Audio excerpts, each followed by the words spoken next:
সকালবেলা নরম ফুলকো ফুলকো রুটির সাথে দেশি মুরগির গোস্ত এত সুন্দর আর মজাদার একটা নাস্তা থাকলে আমার তো মনে হয় আর কোনো কিছুই লাগবে না। যাই হোক, প্রথমবার চালের সিদ্ধ আটা দিয়ে রুটি বানাবো। প্রথমে তো অনেক ভয়ে ছিলাম, কারণ এর আগে সবসময় আমার মায়ের বানানো রুটি খেয়েছি। তো ভাবলাম এবার আমি নিজেই বানিয়ে দেখি কেমন হয়, আর এত সুন্দর হবে কি বলবো। এই রান্নাবান্নার জিনিসটা এমন যে বানাইতে যতই কষ্ট হোক, রান্নার পর যদি জিনিসটা সুন্দর হয় আর খেয়ে সবাই তৃপ্তি পায় তাহলে কেন জানি অনেক খুশি খুশি লাগে। এই তো এইদিকে রুটি বানানোর জন্য প্রথমে আটাটা রেডি করে নিচ্ছি। আমি যেহেতু শুকনো আটা রুটি বানাবো, তাই যতটা পানি দিব তার সমপরিমাণ আটা লাগবে। আমি এখানে 1.5 কাপ ফুটন্ত পানির মধ্যে 1.5 কাপ আটা দিয়ে ভালোভাবে 1 মিনিটের মতো নেড়ে চেড়ে আলাদা একটা বাটির মধ্যে নামিয়ে নিয়েছি। তারপর আটা গরম থাকা অবস্থাতে ভালোভাবে মথে নিতে হবে কিছুক্ষণ। এবার একটা ছুরির সাহায্যে ছোট ছোট করে কেটে রুটির জন্য ডো বানিয়ে নিব।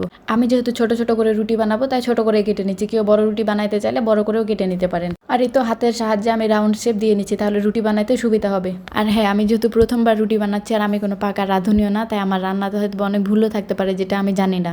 তবে আমি আশা করবো এটা নিয়ে আপনারা কোনো খারাপ কমেন্ট করবেন না।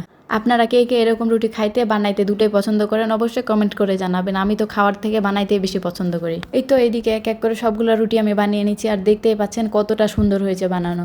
এবার শুধু ভেজে নেওয়ার পালা। আমার কাছে যেহেতু রুটি বানার তাওয়া নাই, তাই আমার এই ছোট্ট কড়াইয়ের মধ্যে সবগুলো রুটি ভেজে নিব। এই সময় চুলার হিটটা মিডিয়াম টু হাই রাখতে হবে, আর যেহেতু সিদ্ধ আটার রুটি তাই খুব বেশি সময় লাগে না ভাজতে। যাই হোক, এত ছোট ছোট রুটি দেখে তো আমার নিজেরই হাসি পাচ্ছে, কারণ আমাদের গ্রামে অনেক বড় বড় রুটি বানায়, তাও আবার হাত দিয়ে। আর হাতে বানানো রুটি এত স্বাদ আর সুন্দর হয় কি বলবো।